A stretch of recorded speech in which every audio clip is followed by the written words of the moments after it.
तर आपण कवी यशवंतांची म्हणजे यशवंत दिनकर पेंढरकर यांची कविता त्याचा भावार्थ समजून घेतो आहोत. त्या कवितेचं नाव आहे आई. मराठीतली प्रसिद्ध कविता आहे. मराठी साहित्यामध्ये जे काही आईविषयीचं वाङ्मय आहे, मातृतत्वाविषयीचं वाङ्मय आहे, मातेविषयीचं वाङ्मय आहे,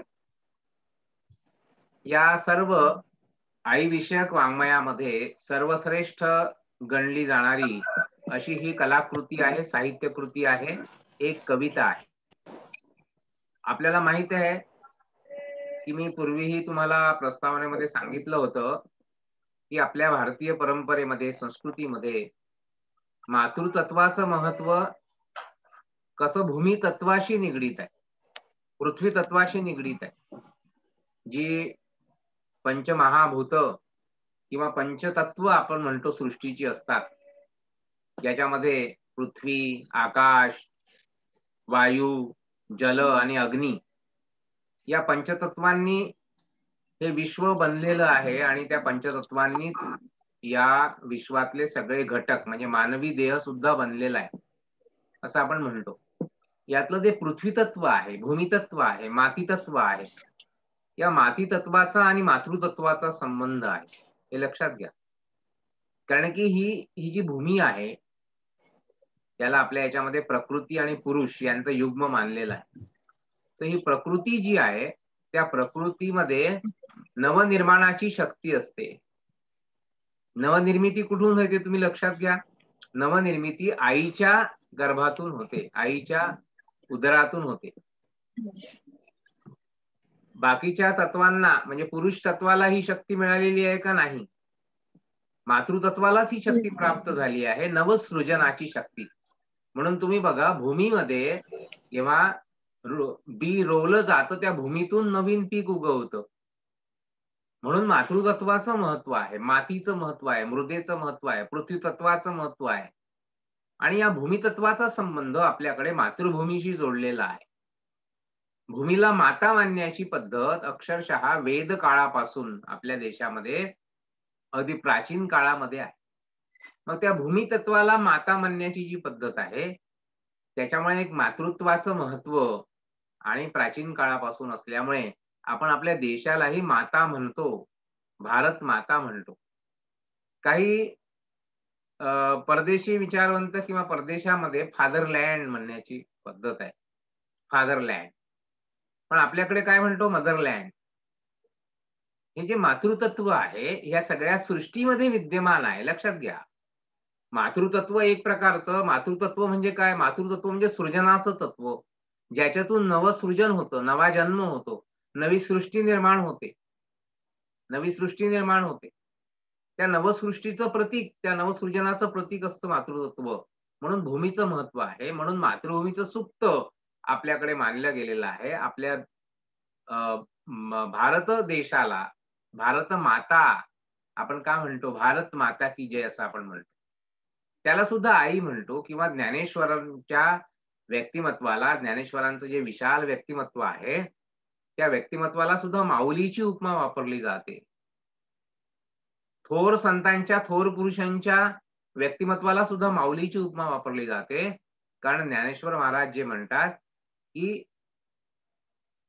त्यांच्या विचारांमध्ये जी एक व्यापकता आहे त्या व्यापकतेला अनुलक्षून त्या सर्वसमावेशकतेला धरून आपण त्यांचा माऊली असा उल्लेख करतो. तर त्याच्यामुळे मातृतत्वाचं महत्व आहे आपल्याकडे. म्हणून वंदे मातरम मध्ये बंकिमचंद्र चट्टोपाध्याय वंदे मातरम असं म्हणतात. मातरम, हे मातृभूमी, हे मातृभूमी तुझला मनवाही येले. म्हणून स्वातंत्र्यवीर सावरकर आपल्या एका कवितेमध्ये काय म्हणतात? हे मातृभूमी तुझला मनवाही येले. का बरं इतकं महत्व आहे मातृभूमीचं? आहे की नाही? आपल्या देशाला आता आपल्या देशाचा जो स्वातंत्र्याचा लढा चालला इतके वर्षाचा, आपल्याला माहित आहे की परकीय मुस्लिम आक्रमक होते पूर्वीच्या काळामध्ये, त्याच्या विरुद्धही मोठा लढा चालला. त्याच्या विरुद्धही चंद्रगुप्त मौर्यापासून म्हणजे ते आधीच्या आक्रमकांच्या विरुद्ध आणि नंतरच्या कालखंडामध्ये मोगल या देशामध्ये मुस्लिम आक्रमक आल्यानंतर त्यांच्या विरुद्ध आधीचे आक्रमक ते ख्रिस्ती युरोपीय अशा प्रकारचे होते. नंतरचे आक्रमक मोगल होते. त्यांच्या विरुद्ध चाललेला लढा आणि छत्रपती शिवाजी महाराजांचा, राणा प्रतापांचा, अनेक लोकांचा, झाशीच्या राणीपर्यंतचा आणि नंतर इंग्रजी आक्रमणाविरुद्धचा लढा, हे स्वातंत्र्य युद्ध आपल्याकडे चाललं.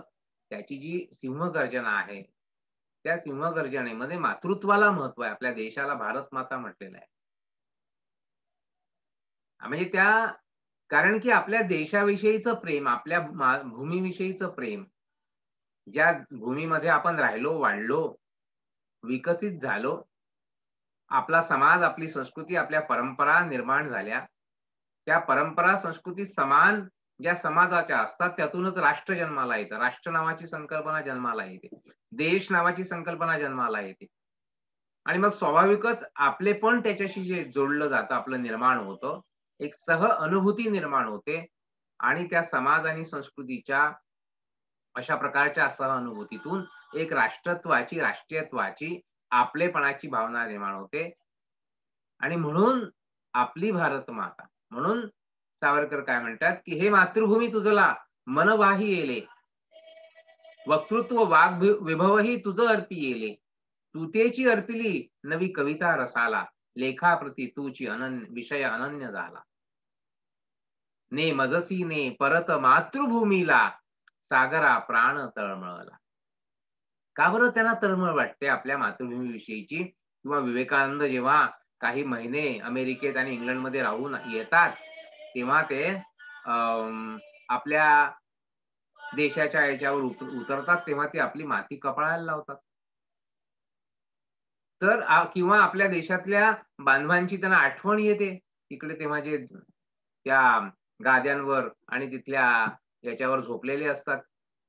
अशा प्रकारची त्यांच्याविषयीची आठवण आपल्याला सांगितलेली आहे.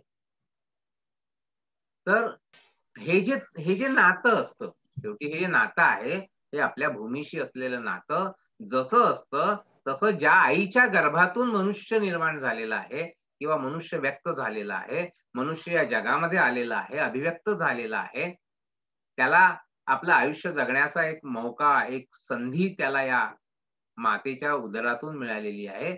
त्या मातेविषयी सुद्धा त्याच्या मनामध्ये आत्यंतिक भक्तीचा, आत्यंतिक कृतज्ञतेचा, आत्यंतिक प्रेमाचा, आत्यंतिक स्नेहाचा, मायेचा, आस्थेचा भाव त्याच्या मनामध्ये असतो.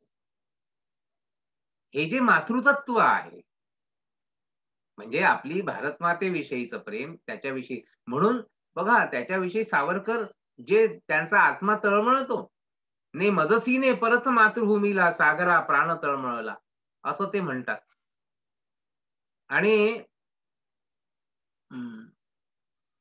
इथल्या सगळ्या याच्यामध्ये भूमातेला चरण तला तुझ धूता मी नित्य पाहिला होता, मज वदलासी अन्य देशी चल जाऊ, सृष्टीची विविधता पाहू, असं वर्णन करतात. शुक पंजरी वा हरिण शिरावा पाशी, ही फसगत झाली कैसी.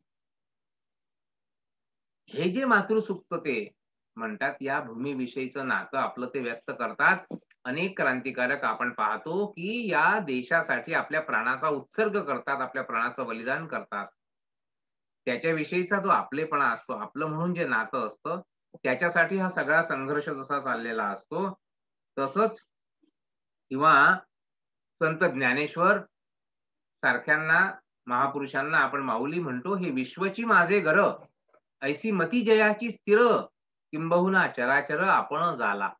अशा प्रकारची भावना ज्या ज्ञानेश्वरांची असते, त्यांच्या या विचारांची व्यापकता, भूता परस्परे पडो मैत्र जीवाचे, दुरिताचे तिमिर जावो, विश्व स्वधर्म सूर्ये पाहो, जो जे वांछील तो ते लाहो, प्राणी जात. ही जी त्यांच्या विचारांची व्यापकता आहे, ती त्यांच्या माऊलीपणाशी, ती त्यांच्या आईपणाशी, ती मातृत्वाशी जोडलेली आपण जोडतो तिला. म्हणजे हे जे मोठेपण आहे, ही जी महात्मता आहे, हे आपल्या परंपरेमध्ये चालत आलेलं आहे. आईविषयीचं मोठेपण, आईविषयीचा भक्तिभाव, आईविषयीचा श्रद्धाभाव, मग ती आपली प्रत्यक्ष जन्मदात्री आई असो, की आपली ही भूमी असो, ही मातृभूमी असो, आपला हा देश असो, आपलं हे राष्ट्र असो, जिच्या उदरामधून आपण निर्माण झालो आहोत आणि जिच्या अंगाखांद्यावर आपण खेळलो आहोत. सार्थक जन्म आमार. रवींद्रनाथ टागोर जे आहेत, बंगालीतले फार मोठे कवी रवींद्रनाथ ठाकूर, त्यांची एक प्रसिद्ध कविता आहे, की सार्थक जन्म आमार, जन्मे छिये देशे, सार्थक जन्म भालो, तोमाय भाल बेशे. म्हणतात ते काय म्हणतात, की माता मेरा जन्म सार्थक है, की मी तुझ्या उदरातून जन्माला आलोय. सार्थक जन्म आमार, जन्मेची ये देशे. सार्थक जन्म भालो, तोमाय भाल बेशे. तुझ्या अंगाखांद्यावर मी खेळलेलो आहे, हे माझं भाग्य आहे. हे माझं भाग्य आहे, असं रवींद्रनाथ टागोर म्हणतात. आपल्या मातृभूमीविषयी. सावरकर म्हणतात, आपल्या मातृभूमीविषयी. त्यांच्या त्या कवितेमध्ये त्यांनी असं म्हटलेलं आहे, की अं, कितीही मला मी कितीही विद्वान झालो किंवा हे सगळं मी प्राप्त केलं, तरी सुद्धा गुणसुमने मी वेचिएली ज्या भावे, गुणसुमने मी वेचिएली या भावे, की तिने सुगंधा घ्यावे. जरी उद्धरणी वेन तिचा हो साचा, हा व्यर्थ भार विद्येचा. हा व्यर्थ भार विद्येचा. काय म्हणतात बघा, की तुझ्यासाठी जर मी माझ्या गुणांचा किंवा मी जे काही प्राप्त केलाय ज्ञान, विद्वत्ता वगैरे, वगैरे, ती जर मी तुझ्यासाठी वापरली नाही, म्हणजे मातृभूमीसाठी वापरली नाही, तर व्ययन तिचा हो साचा, हा व्यर्थ भार विद्येचा. गुण सुमने मी वेचिली या भावे, की तिने सुगंधा घ्यावे. त्याच्यासाठीच तर मी सगळं हे केलेलं आहे. म्हणून ते म्हणतात ना, "हे मातृभूमी तुझला मन वाहियेले, वक्तृत्व वाघ विभवई तुझं अर्पियेले. तुतेची अर्पिली नवी कविता रसाला, लेखा प्रति विषय तूची अनन्य झाला." हे मातृभूमी विषयीचं जे भक्तिभावाचं सूत्र आहे. म्हणून त्या कुसुमाग्रजांच्या कवितेतले जे क्रांतिकारक असतात ना, ते पण म्हणतात, "श्वासांनोजा वायू संगे ओलांडून भिंत, आणि आईला कळवा आमच्या हृदयातील खंत." अन आईला कळवा आमच्या हृदयातील खंत, सांगा वेडी तुझे मिलेही या अंधारात, बद्ध करांनी अखेरचा तुझ करीती प्रणिपात. तुझ्या मुक्तीचे वेळच होते, वेळ परी अनिवार्य तयांना, वेळ परी अनिवार्य, गरजा जय जयकार क्रांतीचा, गरजा जय जयकार. तर हे जे मातृसूक्त ज्याप्रमाणे आहे किंवा हे जे मातेचं महत्व आहे, म्हणून आपल्या जननीचं, आईचं, जन्मदात्रीचं महत्व इथे यशवंतांनी आपल्या कवितेमध्ये वर्णन केलेलं आहे. आई म्हणून कोणी, आईस हाक मारी. बघा, हे सगळं जे आहे, मी जे पार्श्वभूमी सांगितली, ते आपल्या परंपरा संस्कृतीमध्ये जे आईचं महात्म्य आहे, आईचं महत्व आहे. आणि म्हणून आईविषयीच्या अनेक कविता आपल्याला दिसतात. फमू शिंदेची माय कविता दिसते. दीपक रंगारी आमचे मित्र आहेत, त्यांची दीर्घ कविता माय अतिशय प्रसिद्ध आहे. आईविषयीची अनेक सूक्त तुम्हाला दिसतात. साने गुरुजी नावाचे प्रसिद्ध लेखक आणि स्वातंत्र्य संग्राम सेनानी होऊन गेले आपल्या देशामध्ये. साने गुरुजींची श्यामची आई नावाची प्रसिद्ध आत्मकथनात्मक कादंबरी आपल्याला माहिती आहे. त्यातला श्याम माहिती आहे. त्याची आईविषयीची निष्ठा माहिती आहे. आईने केले त्याच्यावरचे संस्कार आपल्याला माहिती आहे. श्यामची आई. अशा प्रकारच्या अनेक आईविषयीच्या कलाकृती मराठीमध्ये आहेत. त्याच्यातला मुकुटमणी शोभेल, टॉप 10 मी म्हटलं होतं तुम्हाला, की पहिल्या 10 याच्यामध्ये ज्याचं वर्णन करता येईल, अशा प्रकारची ही साहित्य कृती आहे, कविता आहे. 7 कळव्यांची ही कविता आहे यशवंतांनी लिहिलेली, ज्यांना आपण राष्ट्रकवी म्हणतो यशवंतांना. ज्यांनी देशभक्तीपर कविता अनेक लिहिल्या. त्या यशवंतांची ही आई कविता अजरामर झालेली आहे मराठी साहित्यामध्ये. आणि या कवितेमध्ये बघा, त्यांनी आईविषयी लिहिताना, आई आज नाही त्यांची आई, त्याच्यामुळे त्यांच्या मनात जो विरहभाव आईविषयीचा निर्माण झाला आहे, आईविषयीचं जे प्रेम निर्माण झालेलं आहे, त्या प्रेमातून, त्या गाढ अशा प्रकारच्या श्रद्धेतून, त्या विरह भावनेतून आईची महात्मता कवी वर्णन करतोय. माणसाला एखादी व्यक्ती जेव्हा त्याच्या सोबत असते, तेव्हा त्याचं महत्व वाटत नाही. पण जेव्हा ती व्यक्ती निघून जाते आयुष्यातून, तेव्हा त्या व्यक्तीचा जो विरह माणसाला होतो, त्याची जी कमतरता जाणवते, त्याचा जो अभाव जाणवतो आपल्या जीवनामध्ये, त्या अभावातून मग त्या माणसाचं अधिक महत्त्व पटायला लागतं. म्हणजे एक प्रकारे एका बाजूला आईच्या निधनावरची विलापिका म्हणून आईचं महात्म्य कथन करणारी ही कविता आहे. आणि ती महात्मता कवी अतिशय सुंदर शब्दांमध्ये वर्णन करतो. रसना नावाचं मात्रावृत्त, ज्याच्यामध्ये एका ओळीमध्ये 12, दुसऱ्या ओळीमध्ये 12 अशा 24 मात्रा आहेत. 24 मात्रांचं हे वृत्त आहे रसना किंवा आनंदकंद नावाचं वृत्त आहे. आनंदकंद ऐसा हा हिंद देश माझा नावाची कविता आहे आनंदराव टेकाळेंची. म्हणून त्याला ते वृत्त म्हटलं जातं. नाव. आणि ही आई म्हणून कोणी आईस हाक मारी. ही हाक येई कानी मज होय शोककारी. नोहेच हाक माते मारी कुणी कुठारी. आई कुणा म्हणू मी आई घरी न दारी.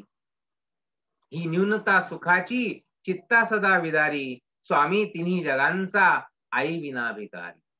स्वामी तिन्ही जगांचा आई विना भिकारी. आईचं महात्म्य कथन करताना त्याचं जे परमोच्च बिंदू लेखकांनी गाठलेला आहे तो हा आहे की स्वामी तिन्ही जगाचा.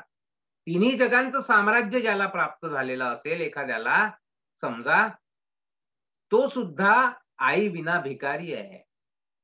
म्हणजे आईचं महत्व एका बाजूला आणि तिन्ही लोकांचं, स्वर्ग पृथ्वी पाताळ तिन्ही लोकांचं साम्राज्य जरी प्राप्त झालेला एखादा सम्राट असला, त्याच्या त्या सम्राटला तर सम्राट पद जे आहे त्याला काही अर्थ नाही. ते कपदार्थ आहे आईच्या असणे. आई जर नसेल तर.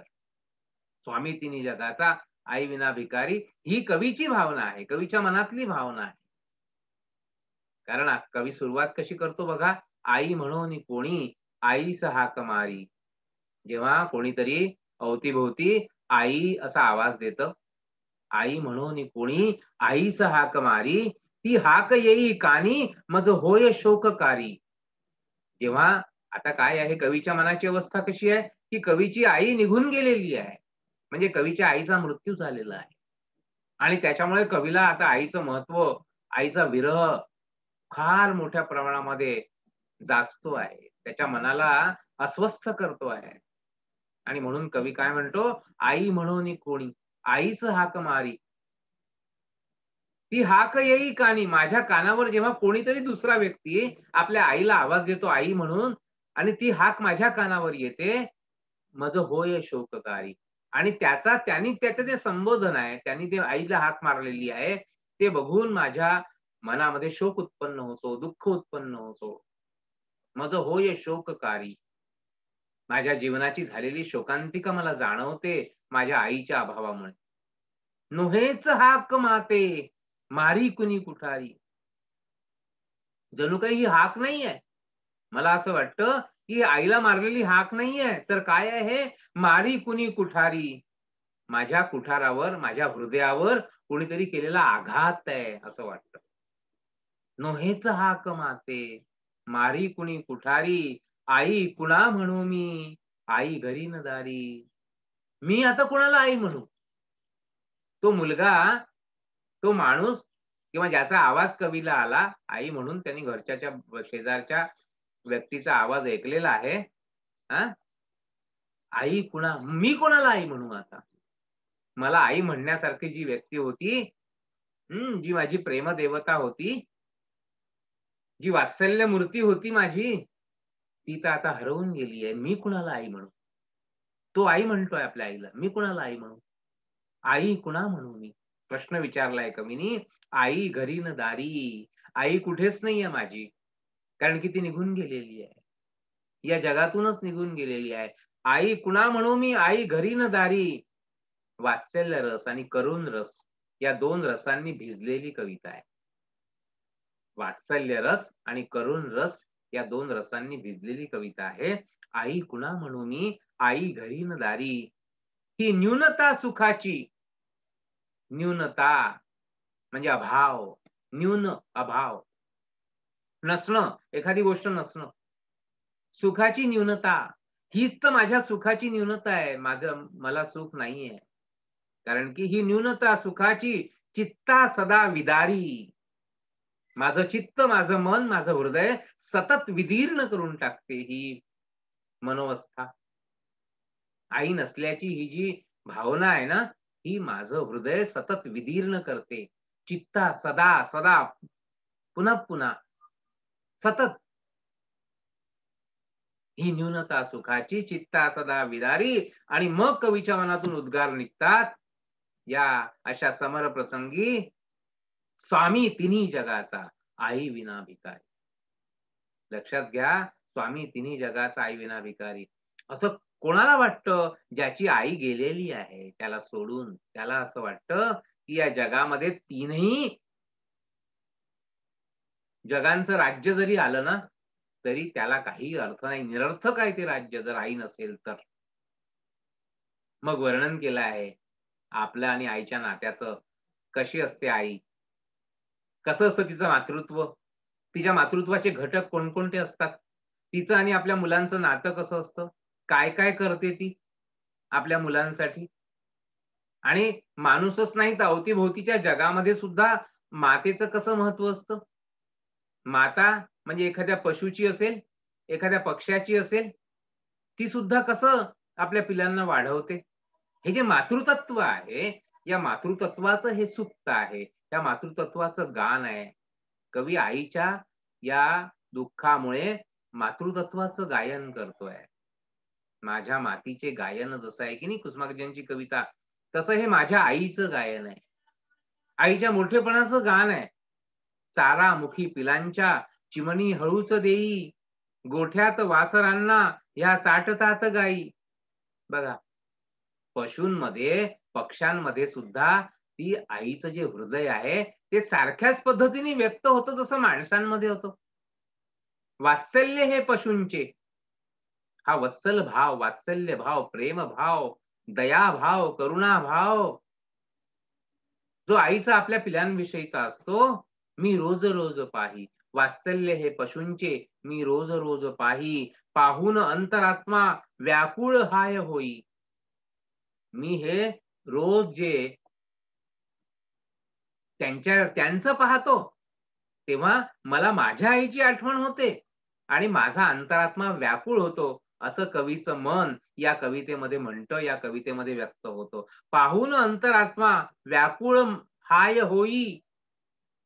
वात्सल्य माऊलीचे आम्हा जगात नाही. दुर्भाग्य याविना का आम्हास नाही आई. इथे आपल्याला कवीच्या दुःखाचं कारण कळतं. कवीच्या दुःखाचं कारण उमगतं. आईविषयीचं सुप्त कवी लिहायला उद्युक्त का झालेला आहे? का त्याच्या मनात अशा आईविषयीच्या भावना दाटून आलेल्या आहे? याचं आपल्याला तिथे त्याची प्रेरणा कळते. त्या काव्याच्या मागची प्रेरणा, निर्मितीच्या मागची प्रेरणा आपल्याला कळते, की त्याची आई गेलेली आहे सोडून. आणि म्हणून त्याला वारंवार आईविषयीच्या आठवणींचे कढ येतात.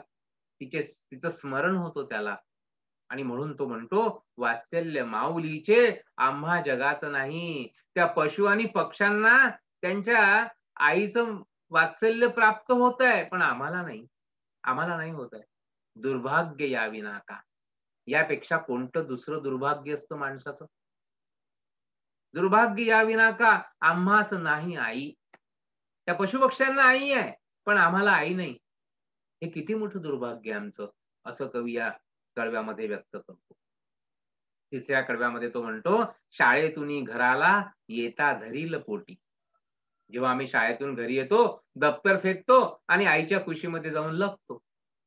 बघा, शाळेतून घराला येता धरील पोटी, काढून ठेविलेला घालील घास ओठी. म्हणजे हे बालकांचं मनोगत आहे एक प्रकारचं. छोट्या मुलांच्या मनामध्ये आईविषयीचा स्नेहभाव तो अधिक असतो. कारण की तेव्हाला तोच आधार असतो तेव्हा तर त्याला. तेव्हा तर त्याला पूर्ण आधार आईचाच असतो. शाळेतून घराला येता धरील पोटी. तीच आपल्याला भाषा शिकवते. तीच आपल्याला संस्कार देते. तीच आपल्याला खाऊ-पिऊ घालते. म्हणून मातृभाषा म्हणतो आपण आपल्या भाषेला. मातेच्या उदरातून, मातेच्या गर्भातून आपल्याला जी प्राप्त होते, जी आपल्या आईची भाषा असते, ती आपली भाषा असते. मायबोली आपण म्हणतो. इथे बघा, बोलीला सुद्धा आपण माय बोली म्हणतो. एक प्रकारे तिला पण आपण, जसं भूमीला आपण आईशी जोडलेला आहे, मातृत्वाशी जोडलेला आहे. आपल्या बोलीला सुद्धा आपण मातीशी बोललाय, आईशी जोडलेला आहे. माय बोली, मातृभाषा. तर हे सगळं आई, कारण की आईच्या माध्यमातूनच माणसांना, मुलांना आणि प्राप्त होत असतो. शाळेतून घराला येता धरील पोटी. कविता शब्दांच्या माध्यमातून पाहिलं तर सोपी आहे. साधे-साधे शब्द आहे, समजणारी आहे, प्रासादिक आहे. प्रासादिक आहे, पण अत्यंत भावपूर्ण आहे. कारण की कवीच्या मनातला भाव जो आहे, poetry is the spontaneous overflow of powerful feelings. Poetry म्हणजे काय आहे? स्पॉन्टेनियस ओव्हरफ्लो, स्फूर्त भावनांचा शब्दरूप आविष्कार आहे. आणि म्हणून इथे कवीच्या मनातून, जे हृदयातून जी स्पंदनं उमटतायत, ती शब्दांच्या माध्यमातून आईविषयीच्या प्रेमाची कवितेमध्ये व्यक्त होत आहेत. शाळेतून घराला येता धरील पोटी, काढून ठेविलेला घालील घास ओठी. उष्ट्या तशा मुखाच्या धावेल चुंबनाती. आणि ती लाड करते तेव्हा हे पाहत नाही की पोरगा आपलं खरकट आहे, ते काय आहे. प्रेमाने त्याचं चुंबन घेते ती. उष्ट्या तशा मुखाच्या धावेल चुंबनाती. कोणी तुझ्या विना गे, काय ह्या करील गोष्टी. प्रश्न आहे कवीच्या मनामध्ये पडलेला. आता त्याच्या मनासमोर प्रश्नांचं मोठं जाळच पसरलेलं आहे. आता हे सगळं जे आई करत होती, तिथं गेलेली आहे. मग आता हे सगळं कोण करणार आहे? आमच्या वाट्याला कोण येणार आहे? आमच्या वाट्याचं आई पण हरवून गेलाय. कवीच्या वाट्याचा आई पण हरवून गेलाय. उष्ट्या तशा मुखाच्या धावेल चुंबनाती. कोणी तुझ्या विना गे, काय ह्या करील गोष्टी.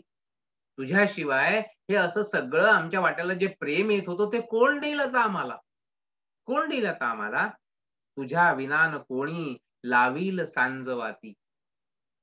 तुझ्या विनान कोणी लावील सांजवाती. सांगेल ना म्हणाया आम्हा शुभं करोती. आपल्याला श्यामची आई आठवते या ठिकाणी. श्यामवर संस्कार करणारी, त्याला शुभं करोती म्हणायला लावणारी, संध्याकाळचं देवासमोरची प्रार्थना म्हणायला लावणारी, त्याच्याशी त्याच्या मनामध्ये आणि अशा प्रकारचे श्रद्धेचे आणि निष्ठेचे आणि संस्कार करणारी, या समाजाविषयीच्या आपुलकीचे संस्कार करणारी, या देशाविषयीचे आपुलकीचे संस्कार करणारी. कवी म्हणतो, वात्सल्य माऊलीचे आम्हा जगात नाही. तुझ्या विनान कोणी लावील सांजवाती. संध्याकाळी देवासमोर आणि तुळशी समोर दिवा कोण लावेल आता? संध्याकाळच्या ज्या वाती आहेत दिव्यांच्या, तो कोण पेटवेल? त्या दिव्यांच्या वाती, तो प्रकाश म्हणजे यांच्याच मनातला प्रकाश आहे ना आई म्हणजे. यांच्या जीवनामध्ये अंधार पसरलेला आहे एक प्रकारे आईच्या जाण्याने, आणि त्या अंधाराच्या जागेवर उजेड कोण पेरेल, असा प्रश्न एक प्रकारे कवीच्या मनामध्ये निर्माण होतो. सांगेल ना म्हणाया आम्हा शुभं करोती. कोण सांगेल आम्हाला शुभं करोती म्हणायला?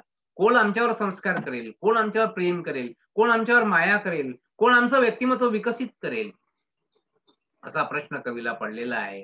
म्हणजे एकाच वेळी कवी आपल्या आईविषयीच्या आपल्या भावनाही व्यक्त करतो आणि आईचं या जगातलं मोठेपण काय आहे तेही व्यक्त करतो. बघा, प्रेमातून व्यक्त होते आईची महात्मता, आईचं मोठेपण. म्हणून त्या उद्गारांना जे महत्व प्राप्त होतं सुभाषितांचं, त्या उद्गारांना जे एक शब्दांचं मोठेपण प्राप्त होतं, एक शब्दांची प्रासादिकता प्राप्त होते, ती त्या कवीच्या उत्कट भावनातून व्यक्त होते. कवीच्या उत्कट भावनांमुळे व्यक्त होते, असं आपल्या लक्षात येतं. ताईस या कशाची जाणीव काही नाही. त्याची छोटी बहीण आहे, त्याचं वर्णन केलंय त्यांनी या कवितेमध्ये. ताईस या कशाची जाणीव काही नाही, त्या सान बालिकेला समजेन यात काय. याला कळतं आई गेल्याचं दुःख काय आहे, आणि म्हणून तो व्यक्त करतोय या कवितेमध्ये. कवी व्यक्त करतोय ताईस या कशाची, म्हणजे या कवितेतला निवेदक म्हणू आपण. लक्षात घ्या, कवी यशवंतांनी ही कविता लिहिलेली आहे आणि आईचं मोठेपण व्यक्त केलेलं आहे. पण या कवितेतला निवेदक आपण म्हणू त्याला, की त्याच्या जीवनामध्ये अशा प्रकारचं जे काही कुठाराघात झालेला आहे, त्याच्याने त्याच्या मनामध्ये ज्या भावना आईविषयीच्या निर्माण झालेल्या आहेत, उफाळून आलेल्या आहे, तो या कवितेमध्ये व्यक्त करतो. ताईस या कशाची जाणीव काही नाही, त्या सान बालिकेला. सान, निष्पाप, सानुकली, छोटीशी, छोटीशी बालिका आहे. त्या सान बालिकेला निष्पाप समजेन यात काही, पाणी तरारताना नेत्रात बावरे. पाणी तरारताना तिच्या नेत्रामध्ये पाणी तरारतं, तेव्हा ही बावरते. ऐकूनी घे परंतु आम्हास नाही आई.